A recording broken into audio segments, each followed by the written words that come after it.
சென்னை குரோம்பேட்டையில் போக்குவரத்துக்கு இடையூறு செய்ய வேண்டாம் என கூறிய போக்குவரத்து காவலரிடம் ஆட்டோ ஓட்டுநர் ஒருவர் வாக்குவாதம் செய்த வீடியோ வெளியாகியுள்ளது. குரோம்பேட்டை சிக்னல் அருகே போக்குவரத்துக்கு இடையூறு ஏற்படுத்தும் வகையில் ஆட்டோ நிறுத்தப்பட்டு இருந்தது. இதை அறிந்து அங்கு பணியில் இருந்த போக்குவரத்து காவலர் ஆட்டோவை ஓரமாக நிறுத்துமாறு ஆட்டோ ஓட்டுநரிடம் கூறியுள்ளார். இதனால் கோபமடைந்த ஆட்டோ ஓட்டுநர் தான் யார் தெரியுமா என கூறி போக்குவரத்து காவலரிடம் வாக்குவாதத்தில் ஈடுபட்டுள்ளார். தான் உள்துறை செயலாளரின் ஓட்டுநர் என அந்த நபர் தெரிவித்த நிலையில் சற்றும் அசராமல் போக்குவரத்து காவலர் கடமை தவறாது பணியாற்றினார். இது தொடர்பான வீடியோ காட்சிகள் வெளியாகியுள்ளன.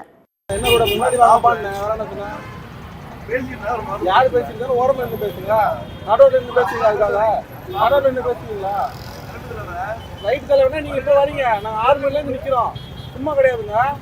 கஷ்டம் தெரியும்னா அப்ப ஓரமா வாங்க. என்ன தப்பா ஏதாவது பேசுனாங்களா உங்ககிட்ட? தப்பா பேசுனாங்களா? ஒரு வார்த்தை ஏதாவது தப்பா பேசுனாங்களா? அதை மட்டும் சொல்லுங்க. தப்பா பேசுறா யார விட என்னங்க இருக்கட்டுங்க.